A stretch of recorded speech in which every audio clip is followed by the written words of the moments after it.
we go. Okay. Well, good evening, ladies and gentlemen. I'm glad to be here. I've got just one thing that makes me very nervous. It's talking the English. So here we go. I'm going to talk about short-term insurance. Let's take the time, 7 o'clock. So, just a short summary of what it entails. So, two things I want to read. What is short-term insurance? Short-term insurance is just that. Cover for a time when you need protection against the financial risk that you have with your possessions. So it's just you're passing on your risk to somebody else, like a Santam. Everybody knows about Santam. So you pass your risk onto them and you pay a premium. Why short-term insurance? Short-term insurance helps you to replace possessions, pay for repairs, legal fees, towing costs, even storage without having to go into debt. So that's it. That's why you take insurance. You can't replace a thing yourself or fix it yourself due to an accident. You pass that risk to Santam, you pay them, and they will fix the car when something happens, or your house or furniture, whatever.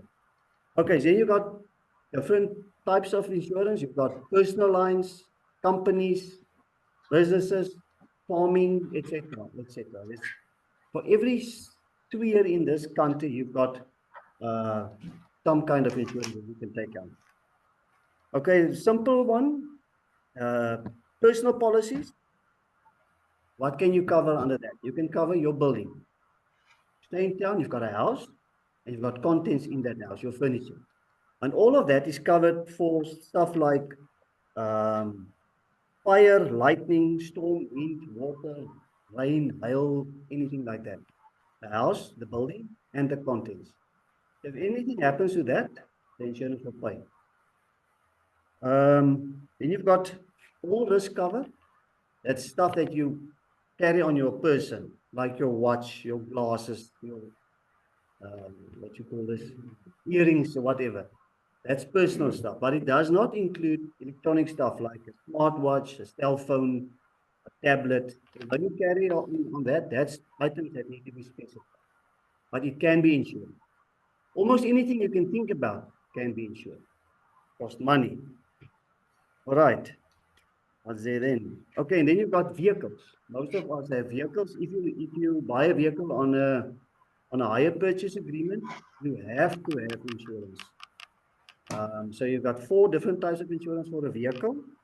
The one is comprehensive, which is self-explanatory. Comprehensive covers anything except mechanical breakdown.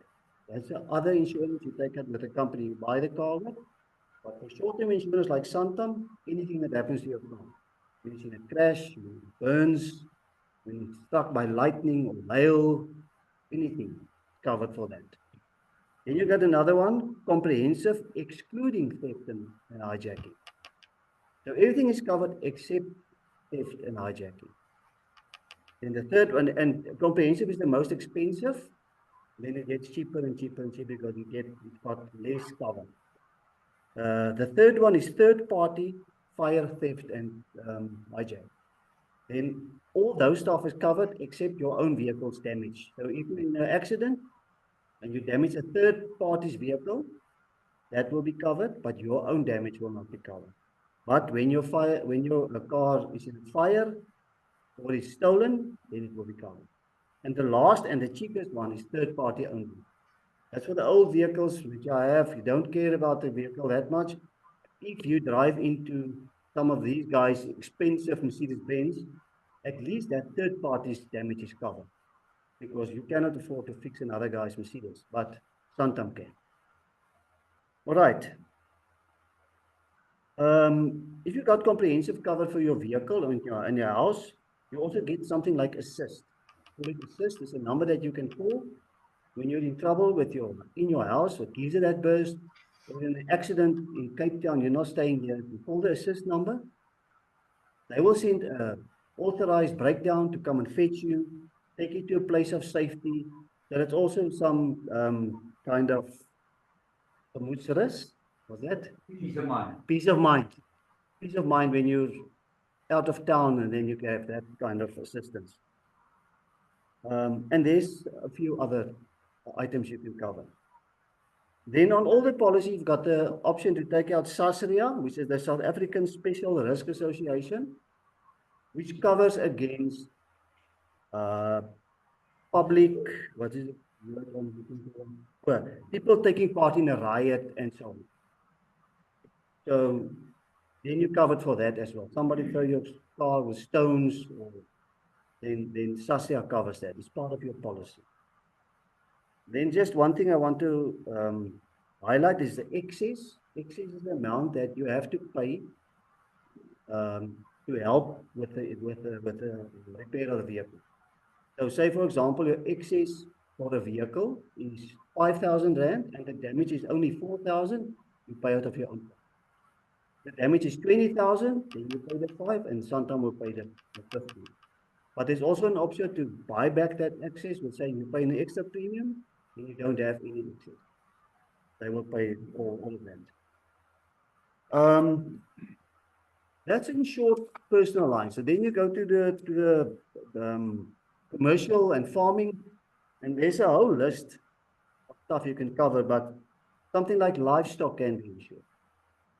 Irrigation can be insured. On the farm, there's a fire section for stores and buildings. There's buildings combined, office contents, business interruption, theft, money, glass, pollution transit, business all risk. I can go on, there's a long list, electronic equipment, machinery breakdown. So you can hear almost anything in any situation can be covered. So if you're not sure, go to talk to a broker that knows about this and he can help you. And then the last thing to go over is I don't know if any one of you heard about the two-pot system for pension funds. The two-pot system come into being the 1st of September. All it means is the guys that work and got a pension fund, like at Grootfontein, if you're a member of the pension fund, on the end of August, they take your value of your pension fund and they say, okay, now you've got two pots. We're going to put 10% of that value in an emergency savings pot, and the 90% of that value we're going to put in a vested pot. So that stays there for retirement, and the 10% goes into the emergency pot. That's available for you to withdraw in an absolute case of emergency. As I've told the people the other day, it's for this death in the family, medical cost, something like that. That's not to buy for yourself a new bicycle or new cell phone. Please leave that money there. It is for your retirement. From the 1st of September, 1/3 of your contribution will go into that emergency savings pot, and the other 2/3 will go into the pension fund pot, which is untouchable until you retire one. That money which you withdraw from the emergency savings pot is fully taxable. It's like a bonus or salary. So if you're on a current tax rate of, for example, 20%, and you withdraw 10,000 from that emergency pot, they will take 2,000 for tax. And Santam or Mutual or whichever company is doing the administration of a pension fund, they will also take a small admin fee. Because that must go to SARS for tax clearance. They will say what amount need to be deducted for tax, and you will get the change. And that's it. Johan will go on with investments and.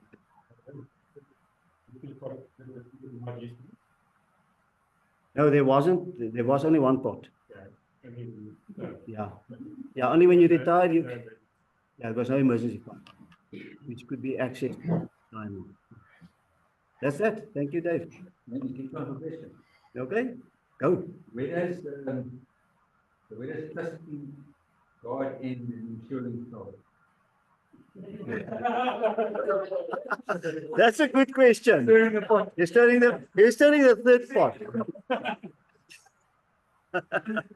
Okay, no, you don't need to answer that. I'm just throwing that out there. Yes. Because there are Christians who say, I'm going to trust God. No medical cover, no anything, and then so it is really a thing to speak about. Yes. So I'm not asking. No, I think it's a personal thing. Yeah.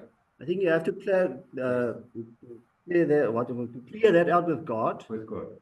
because I read somewhere God give me a sound mind, and I have to make decisions for myself.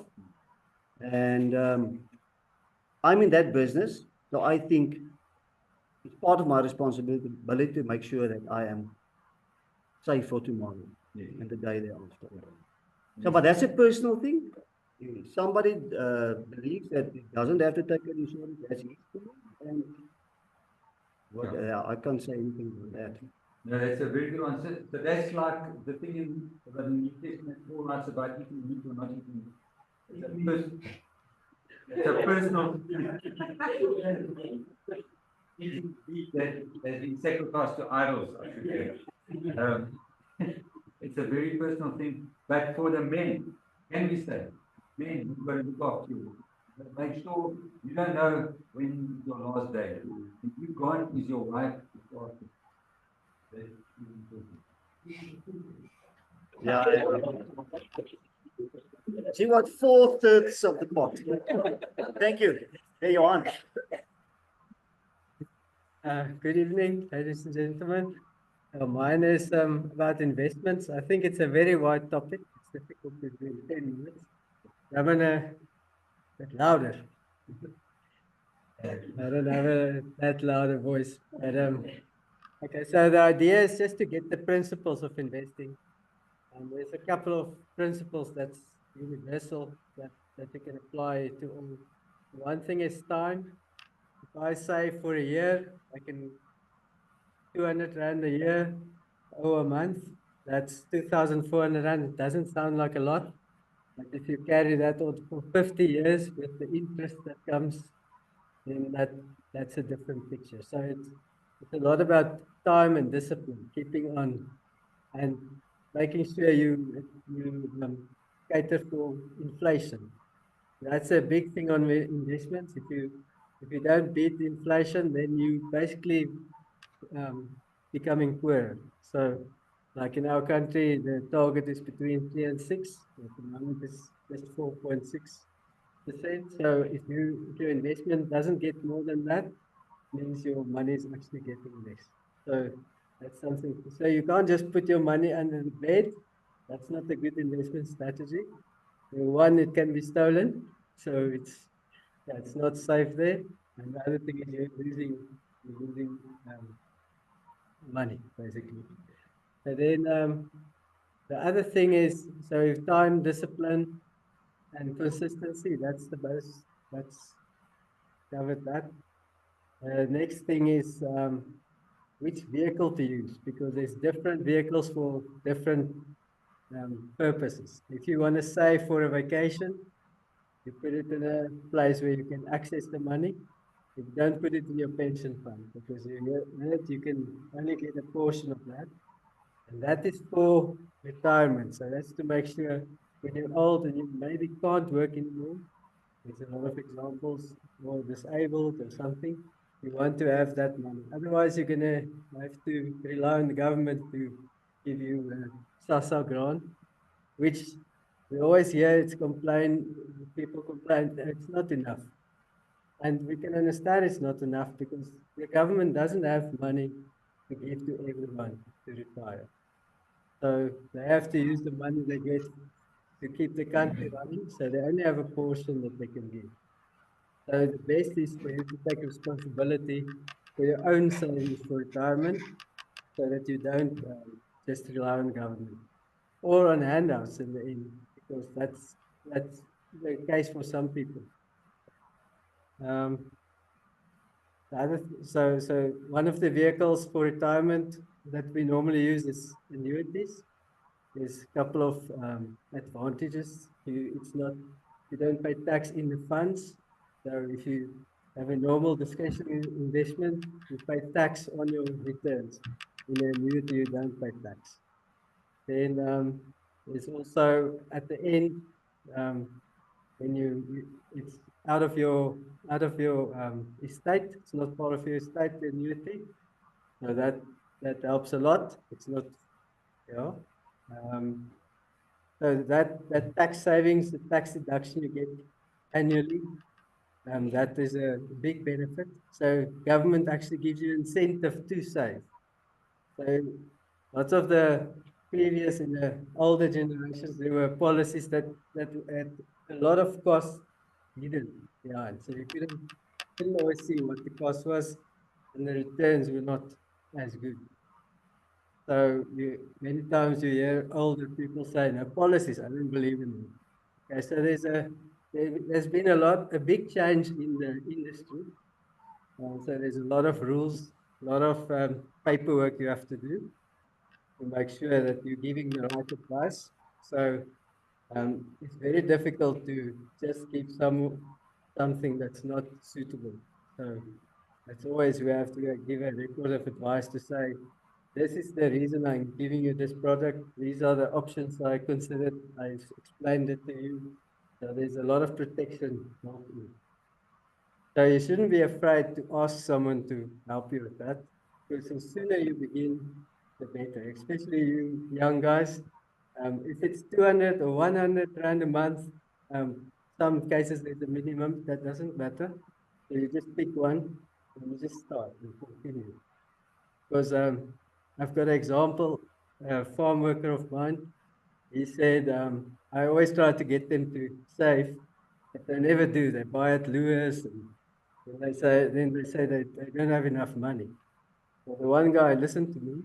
He started beginning of the year, I gave him interest, and he's already from the beginning of the year till now saved 15,000. Just continue. So it's a farm worker. He doesn't get little, but he doesn't earn the highest salary. So don't say I can't afford it. So make a decision. This is the amount I can save, and stick to it. If you guys do it from young age till you're 50, you'll see there's a lot of money there. But most of the times, the investments don't work out because they invest, save for a time, then something happens, and they take it. So it's like falling, tripping over yourself all the time. So that's a big thing. Many people has made a lot of money in their working careers, but they didn't save. So when they retire, they've got small savings. So the percentage of people that can retire financially independent is 6%. So that's a very small percent. Yeah, I think that's that for Done. Can you explain anything about when you give financial advice, that must be qualified and registered? Yes. Explain it, because a lot of people get ripped off. yes. Okay, let's the other thing is if you get advice, you must use your logic brain as well. If the banks give you interest of 8% or 7% or 10%, and a guy comes to you and he promises you 10% a month, that means it's 120% in the year. That sounds too good to be true. So then it probably is too good to be true. So normally we use for a medium risk type investment, the inflation plus 2%, that's 8% at the moment, or 7%. So that is what we use to project. We don't project 15% interest or returns and show you a picture of you're going to get this money, because especially if you're in shares, it's going to go up and down and up and down. And over 10 or 15 years, you'll probably get a good return, but no one can guarantee it. So that's the other warning sign. If the guy says, no, I guarantee, anyone that says he guarantees you that income is probably also, there's a snake in the grass somewhere. Yeah, so that's important. And all people are registered with FACE that can give you advice. So you can go on FACE's website and you can look up, so you can check if the guy is registered at least. So, Tax in saving business. yeah, okay. Tax-free is almost the same principle as the annuity, except it's not for retirement and it's limited to 500,000 in your lifetime. So, and it's limited to a certain amount per year.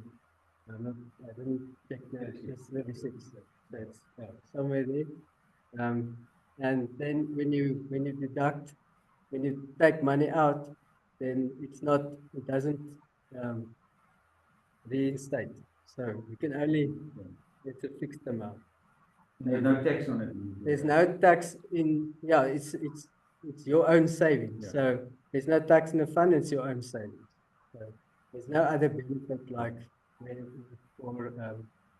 for annuity, you get the tax deduction. So when you retire, that money is taxable. And you get your monthly pension. So there's so much to say. For me it's difficult to do it in 10 minutes. You did very well, thank you. Strong financially.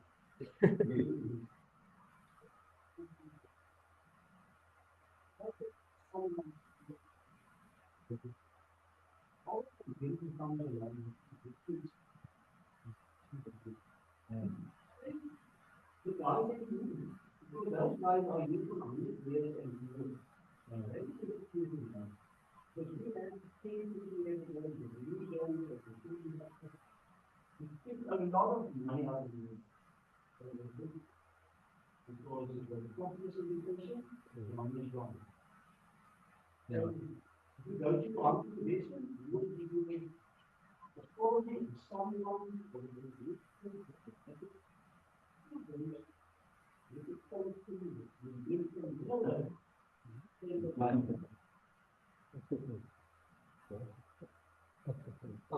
Yeah. But it's the same that he says, it's same, Sanlam, PPS, because we, obviously if you invest and I take your money and I put it somewhere that's not registered, then I'm gonna have to refund you. So that's the benefit of working with registered people. If you work with someone that's not registered, he can just disappear. And it's got it's very difficult to catch. So I've got to do everything registered, everything. I've got to hand in documents. So the money is safe as it can be because no investment is without risk. So that you must know. Even money in the bank, we know a couple of years ago, African Bank went down. The people also said, but it's in the bank. But they lost their money. So it was just normal savings. It wasn't stock exchange investments or anything, but they lost the money. Okay.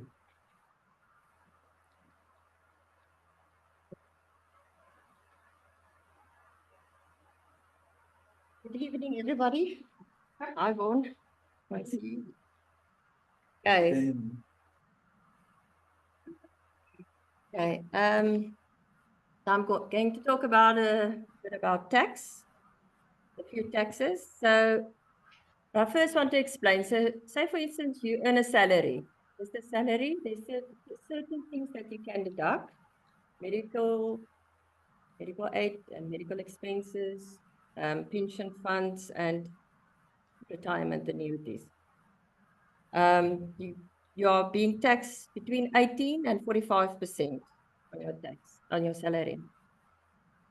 So your pay as you earn, the tax is being deducted before you get the money into the bank. So keep that in mind. So you first pay tax, and SARS first gets the money before you can live. Okay, so that's the one thing. Then when having a business, having a business is like having a guest house, like a coffee shop, anything, farming. So you generate extra income. There's a few expenses that you can deduct first, not obviously school fees and those things, but like your telephone, like the insurance on your vehicle, like maybe a certain percentage of the expenses that you would normally have to pay. And with what is left, on that you pay tax. So that was one of the principles that Robert Kiyosaki wrote in his book. So the wise people first live, keep in mind to a certain extent, not all your groceries and school fees. and what is left to pay tax on. If you earn a salary, you first pay the SARS, and what is left, you have to go down. So when only earning a salary for those young people, always try to, and that's what we try to learn this week, 3 weeks. Have different, diversify your income. So even if you go buy a property or have other incomes, there's certain expenses that you can deduct. And on that profit, yes, you are going to pay tax and probably going to pay more tax. But there's expenses that you were allowed to deduct, which you normally not were able to deduct. Okay. So then another thing, in order to go borrow money from the bank, you need to have a credit record. Everybody knows what that. You have to be registered with SARS. Your tax affairs has to be up to date. Then there's different entities where you can trade in. Companies, trusts, partnerships in your own name. There's nothing wrong owning a property in your own name. So when buying a house and owning your first property, it can be in your own name. When you sell that property or when you pass away and there's capital gains tax, for primary resident, you get that 2 million exclusion. So there's nothing wrong owning property in your own name. But when having more properties or owning farmland, then it's good to have it in a trust. So the trust can't pass away. There's beneficiaries in the trust. It keeps on going to the children. So then there's not capital gains tax in the trust. But to get it in, there's a few costs. So, and then a company is a good thing to farm in. Maybe you get also a small business corporation, certain limits for that. If you have more than 3 people working for you, turnovers less than 35 million, etc., then there's certain tax advantages for you owning a small business corporation. So I wouldn't suggest, but we can't go into detail with everything, but I wouldn't suggest to farm in a trust. I would suggest that you have your land registered in a trust and the farming operations either in your own name or in a company. Okay, that's one thing. Just to bear in mind, there's always new regulations coming in. So the newest thing, or one of the newest things, is the beneficial ownership for companies and trusts. So that's costing money. So all these new regulations coming in is costing money. So yeah, just bear that in mind. Another thing that I want to talk about is the VAT. So every second month, there's VAT payable to SARS, and when you phone the people and say, now this is the amount of VAT payable, then they never have the money and they can't pay the VAT. But if you sell stock or wool or whatever, that 15% that you get, if you sell for 115,000, that 15,000 isn't yours. It's SARS money. So immediately go put it aside. Just open a normal savings account. It doesn't even have to, get interest. Just put it aside for those 2 months, so that you always have the money to pay SARS, because it's not your money. And then you deduct, well, obviously you deduct all your expenses like your Eskom or telephone, insurance, if there's repairs on the farm, etc., that's deductible. So you'll always have enough money if you have put aside your 15%. So that balance that stays in that savings account, that can be your emergency fund. So on this 3 weeks, we also learned about having an emergency fund, having a bit of cash extra. Now that's a nice way to have an emergency fund, to start getting an emergency. Okay, so then another thing that I want to highlight is also what Vaughan, the last session that Vaughan did about paying bonds off and as quickly as possible. So that's one of the things that Cor and I did now with our last bond, that last purchase. So we're really pushing it. to pay off extremely a lot of money just on that one. And it's ridiculous how much interest you save. So it's not easy, and it's a lot of discipline. It's really a lot of discipline. But just in a few months, just with every single payment that you put in extra, it's a huge amount of interest that you save. And it's really worth it. And that, so if you want to go buy property, and exactly what Brian said, and you are in a position to pay off the bond quicker. And if you go calculate how much interest are you going to pay on that bond when it's paid off, say for instance in 5 years or 8 years, it's actually not that expensive money that you're going when you're getting it from the bank. So if we say, for instance, you buy off the bond in 8 years, what Cora and I always, or what we discuss is, are we in a position to go save from now for 8 years, 700,000 or 1 million to go buy a property? But if we buy the property now and we rent it out and we put more money in to pay the bond off, so the bond is costing us 700,000.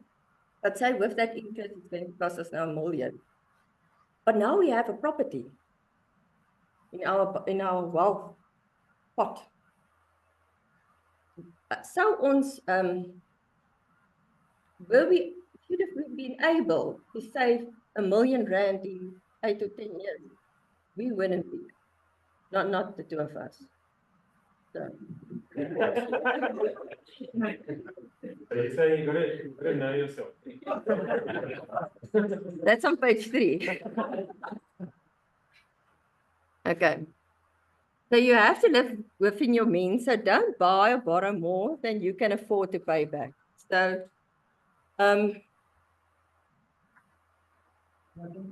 yeah.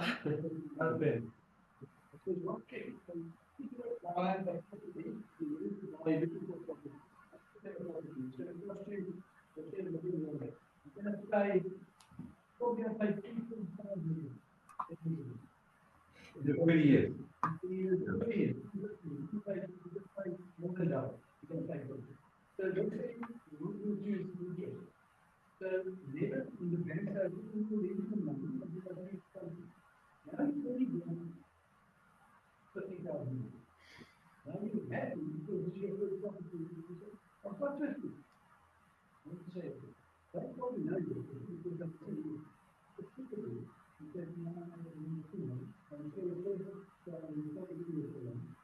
And then you say that when you get them to play this, for business that we get something,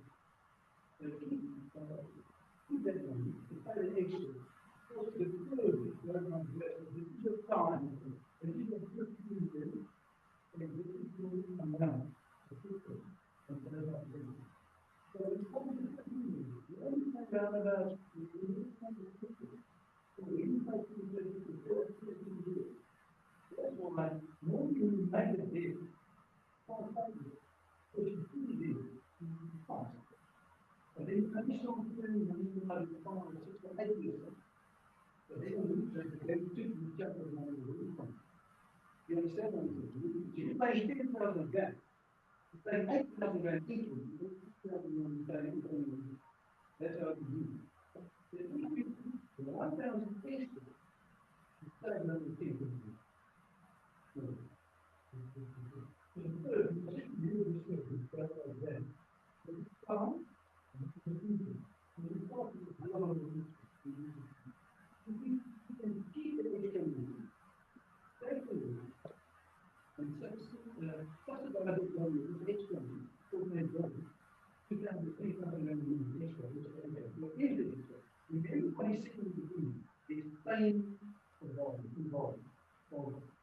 Building one.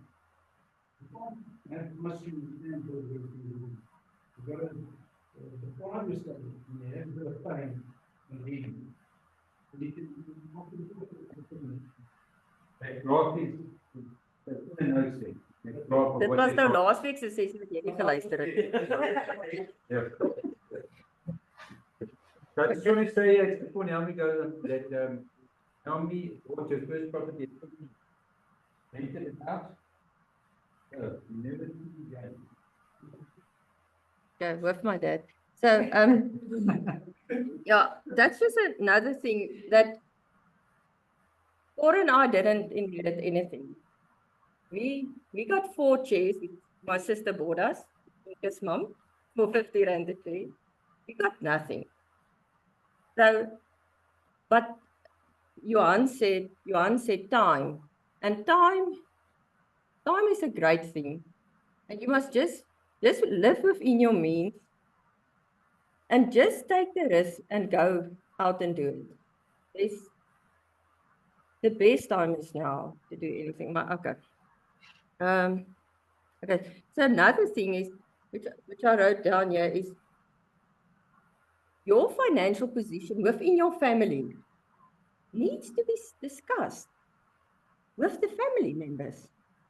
So you as wife can't just go make decisions and buy stuff and go on mad, and your husband don't even know about it. And same with the husband. He can't just go make decisions and don't discuss it with the family members, with the family. And especially when the children is getting older, discuss it with them.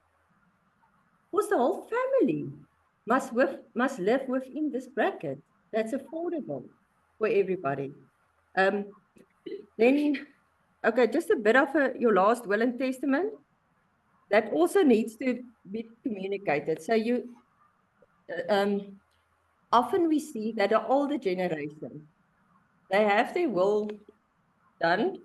The children don't even know where it is, who's the executor, what's going on, who's getting what. That's not nice. Discuss it with the children, discuss it with the people, make sure everybody knows these things, communicate it with them.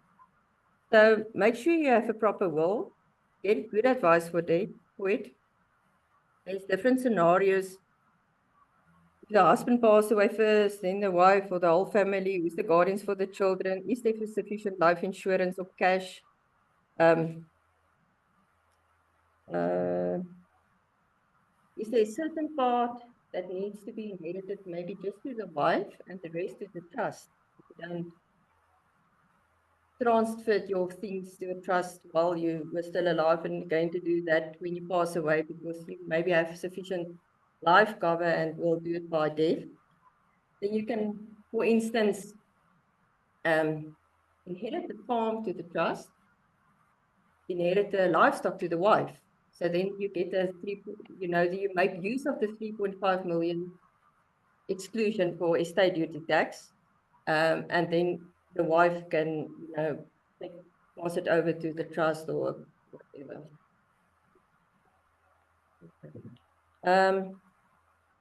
Just another thing that I wanted to say,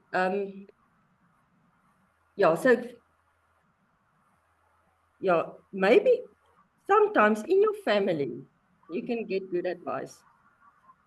So go look at what your parents did. So if the other day I spoke to somebody, a young guy, and I said, but are you supporting your family monthly? No, he said. I said, did you start are you without a student loan? Yes. And I'd ask him a few other questions. I said, but then your dad did something right. Yes, he said. I said, I'll go ask him what he did. Because in the Bible it says, if you go ask your dad for a piece of bread, he won't give you a stone to eat. So your dad will give you good advice. So if you see there's in a generation someone that did it right, go ask for that advice. Go spend time with that people. They will give you good advice. And then the other thing, surround yourself with positive company. And if you go ask for advice for whoever, don't always follow the first advice that you get. You must go back. So don't blame anybody else for choices you've made. You must be responsible for your own choices. This is your business or your family business. You must run it. So don't go blame people that told you do this and do that. You must take that advice Go back to the family, your husband and your wife. Pray about it. Ask God for wisdom. Is this the right thing to do or not? And then the other day, there was quite a good talk on RSG. I actually took down the Potgooi. And that guy said, I think his name is Albert van Wyk. He was a millionaire on 21 or whatever. I will forward that to that finance WhatsApp group, that Potgooi. But what he said is he invested in himself with knowledge. So he read books. He spoke to people. He invested actually in himself to. Oh, I'm picking my Engels. Yeah, and the thing is, the one thing we don't do is we don't inherit a lot of knowledge from our parents. That's an Afrikaner way, I think. The South African way, they say that. And the best thing is, I once went to my uncle. He was a very big businessman, and I saw him. He's very big. And I went to him and said, "Tell me the secret." And he only told me one thing. He told me, he said, start reading. That's all he said. And I thought, that's not very bad. And that's the same thing he said when he was actually a millionaire when he was in school. And when he bought his own, the first farm, when he just went out, and that's exactly what he said. Start reading. If you want to know what's going on, start reading. There's lovely books. And get a topic you like and just start reading. Get knowledge. Ask people. And then be able to tell that knowledge to other people, then to your children. Yeah. So that guy's actually going around now to schools. So he's living his dream. So his dream was actually to have money and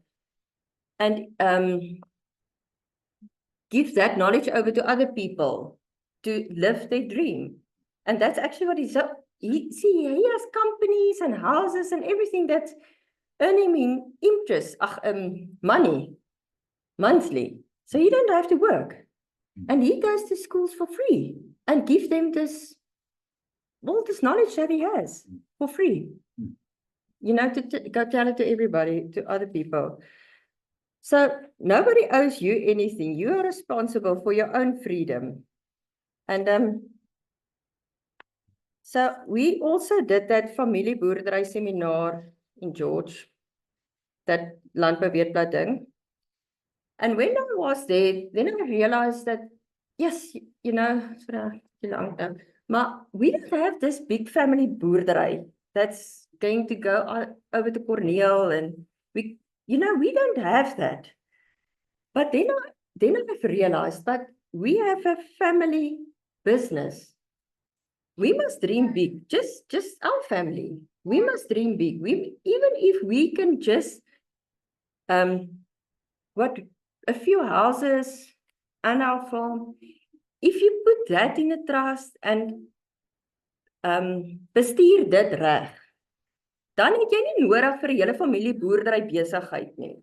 You have a hele family business that you are running and that you can pass over to your children. And even if you can just learn them these basic things, then that's an advantage for them. And if you can retire without having them to pay for you, that's also a big advantage for everybody. Okay. Thank you.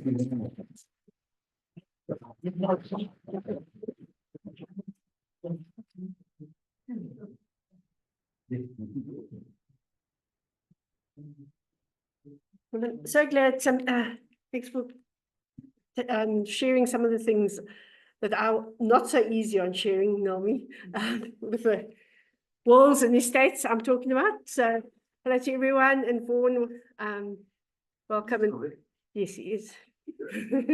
I can't see him, but he is there. Okay, so I'm going to ask everyone to put a hand up in the air. Everyone. Okay. Only keep your hand up if you've got a will. So if you haven't got a will, put your hand down. A written will. Put your hand down sorry, only keep your hand up if you've reviewed your will in the last 2 years. Have you done it? Well done. I think these people need their hands up. Well done. Okay, I'm just going to share with you, you never, well, a valid will is, you've got to be 16 years of age. So from 16, you people can start doing a will. I think when you guys were in the army, they made you write a will, didn't they? So the young guys used to write wills at 18, 17, 18. And so for it to be valid, as I say, 16 years and older, it must be written out or typed and printed. If you have something written on your phone or on your computer, that's not a valid will. Okay, then it has to be signed by you on the last page in front of 2 witnesses, not signed. I thought it had to be initialed. This is signed. Oh, thank you. Thank you very much. I thought it was actually, okay, so it must be signed and by you and the 2 witnesses on every single page. Thank you. Now, I also learned that. I thought it was actually initialed. And then I think that is, is there one more thing? No. So those are the important things there. Now, I'm not a professional on wills and estates, but in the last couple of years, I have been very involved in both Ed's parents' estate and my mom's estate. And I've learned a couple of things from that I just want to share with people. I'm not going to go into all the details. I'm just going to share it's so easy to make mistakes, where mistakes were possibly made, and what I've learned from it. Okay, so when a person dies, all their bank accounts are frozen immediately. Ed and his dad were in partnership together, and they'd been saving a lot of money. They'd actually saved R1 million that they were going to use to expand the farming business. Ed's dad died at 11 o'clock on a Tuesday. By 2 o'clock, that bank account was frozen. We could not touch that money until the estate was wound up. Had Ed and I not, thank goodness, had a home loan access bond at that time, you don't really get that type of thing anymore, which we could use money and loan against that, I don't know what would have happened to us.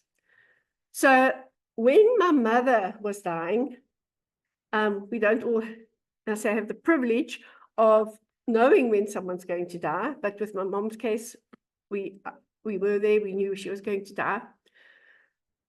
I spoke to her, we were speaking, and she asked me, pay this person so much, pay that person so much, because it was decreasing her estate.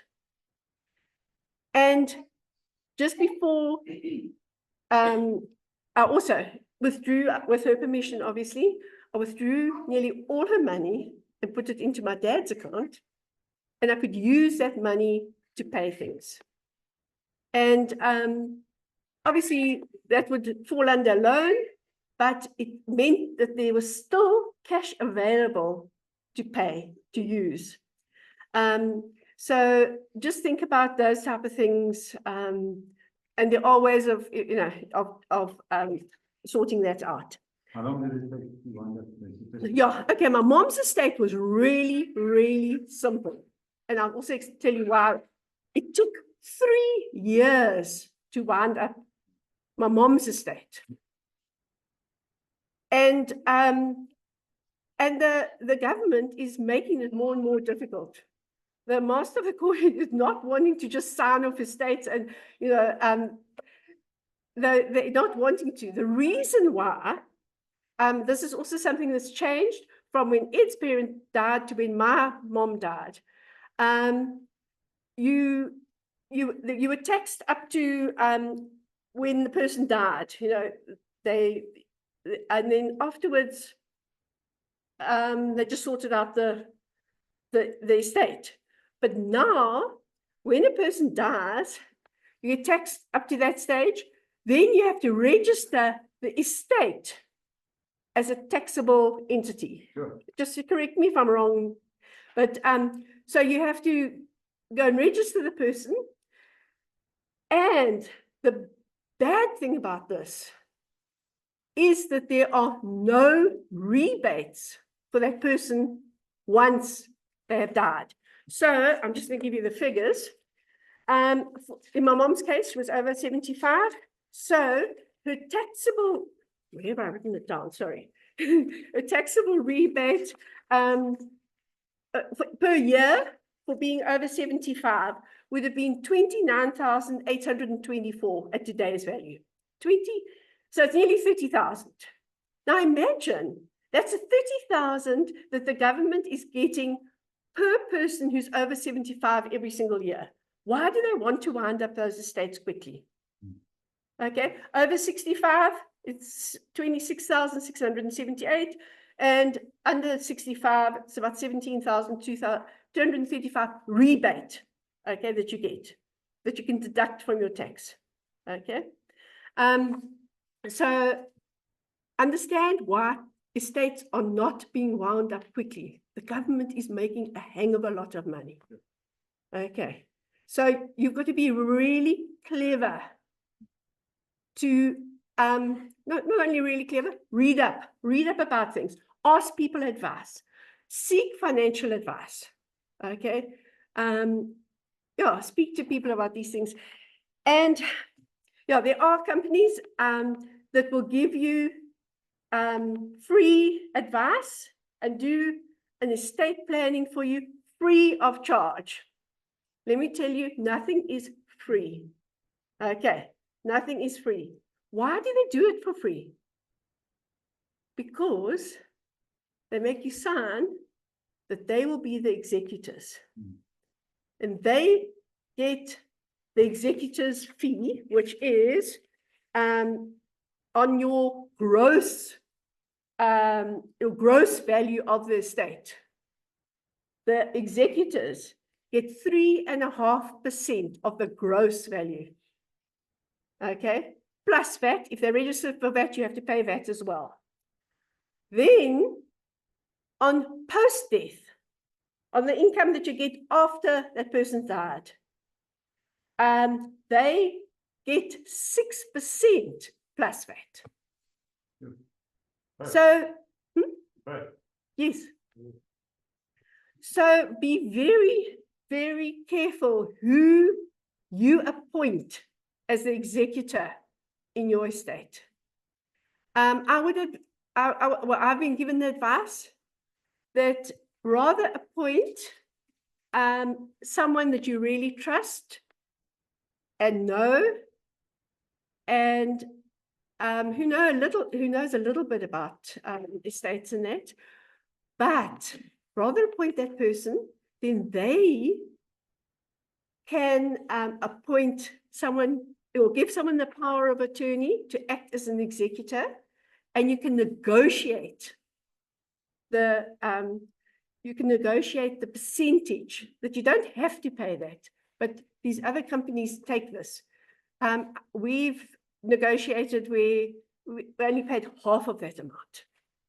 Okay, so rather appoint someone you trust, they can appoint someone and negotiate that money.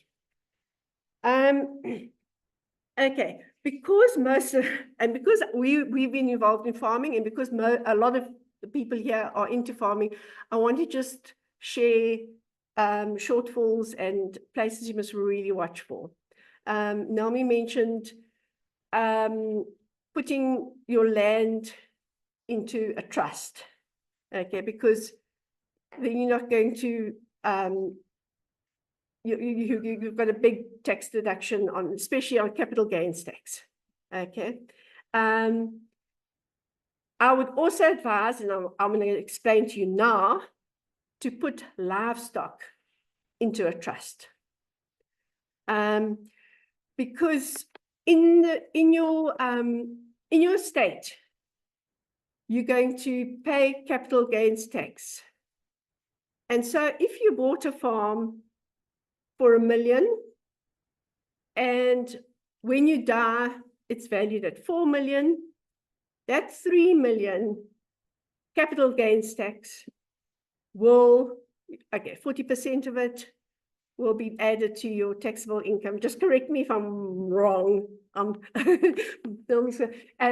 Will be taxed. And it adds a hang of a lot of fees. It's not only, it's going to influence your estate duty, it's going to influence your tax. And then when it comes to livestock, they see your livestock, well, I think it's also with other assets, but your livestock as you having sold that livestock. So the state has to pay VAT on the value of that livestock as well. The person who inherits that can claim back that VAT, but the estate must have the funds to pay back that VAT. So, and if we look at livestock, let's just take an example.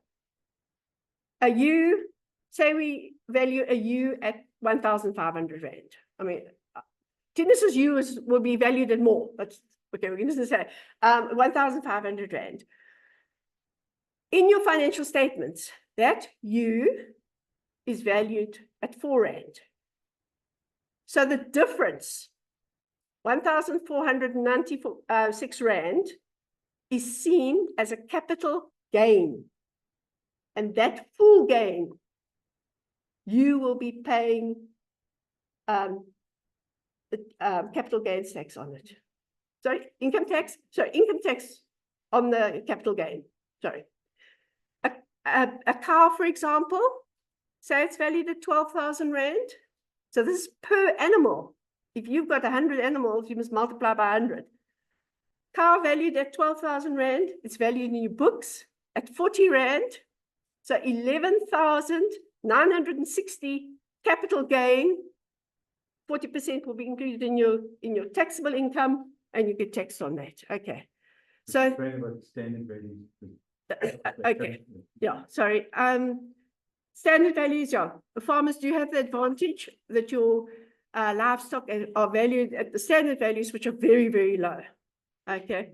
What more do you want me to explain? No, that's Okay. Yeah, in your income, in your financial statements, in your balance sheet, yeah. Okay, so I think very carefully, don't be caught out. You're going to pay a lot of money on your livestock if it's in your personal name. Let me just, sorry, go. Okay, some of the pitfalls that you can make in your will is when you are too specific. For example, you've got 2 children and you name them specifically. I will leave it to this person and that child and that child. And you don't update your will. But in the meantime, you've had a 3rd child. That child will be excluded possibly from your will. And they are very, very sticky about how the master sticks to almost to the letter. There are certain cases where they will adjust, but be very, very careful. Okay. Also, don't be too vague.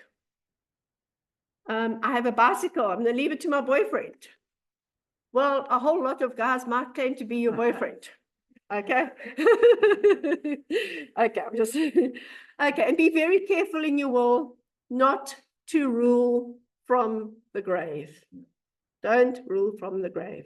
Don't say your children will have to do this and this and that or that. Okay, I'm just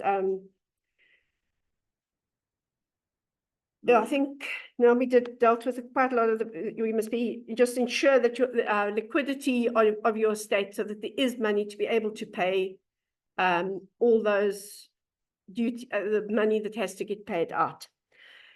And I think Dave mentioned it. And Ed's dad was given advice. He was looking at trying to buy another farm for his sons or the children. And one man said to him, your number one priority is your wife. Too often we're thinking about our children, but actually our spouses, okay? If for your wife, and there's tax advantages of leaving things to your spouse, okay?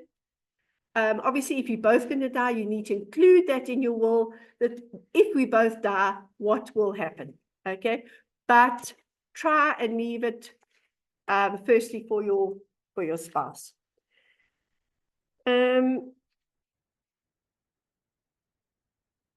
Sorry, I'm just gonna, are there any questions in the meantime?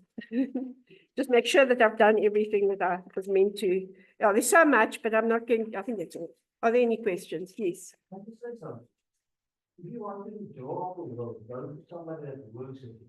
Because you might miss something, but they stand for you in the world. That's for that guy that joined up the way it's standing, but you want to think about it. Like if both start with what will happen with the children or your something like that. So go to speak to somebody that is working with wolves that will help you to job. Miss a lot of those pitfalls Absolutely. that will automatically. Then just to add to that, wouldn't it be good advice to also, if you're accounting, that someone who knows your business, so they know what to put in it. Absolutely. I agree with, You can negotiate a rate. If you say, for example, you work with Manolo, you can negotiate a rate. You want to appoint them as executives now while you're still alive. You can do that and negotiate a rate with that guy. Beforehand, you look at what your asset will be. If it's millions, you said, okay, let's make it 0.5% or whatever. But it's possible to negotiate that. absolutely. Beforehand. Yeah. And we have done that also, that you speak to them, and the bigger your estate, the lower your percentage is going to be. And they're very willing to negotiate. And put it in writing. So that needs to be. that's in your will. Yeah. And as Stu said, it's a very good idea to speak to the people or to have it with people who know your business already. Because with my mother's one, it was with an attorney, okay, that did know a little bit about it, but I mean, I basically did everything. I got no income. Those people got the 6%, and the accountants had to also give them income information, and we had to pay the accountants and pay all the state duty. So you must be very, very careful. Yeah, there are lots of pitfalls that one can fall into. Okay, I think that's basically it. No, thank you.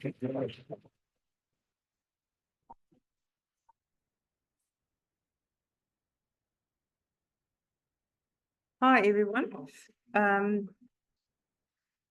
I'm going to speak about labor law. Now, what is the aim of doing a thing like that? It is basically just to provide sound advice to facilitate fair labor practices. And you think labor law is not something that's applicable, you're making a big mistake. Because I think everyone that's got a worker is involved in this field.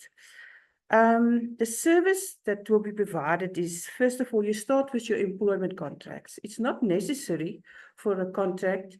You can have a verbal agreement, but you can realize now, the moment if there's a trouble, then it's easier to go back to a document.